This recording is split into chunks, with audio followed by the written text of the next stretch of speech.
فدعا ربه أني مغلوب فانتصر، ففتحنا أبواب السماء بماء منهمر وفجرنا الأرض عيونا فالتقى الماء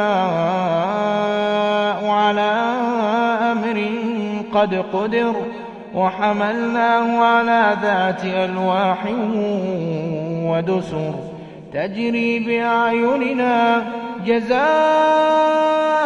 لمن كان كفر، ولقد تركناها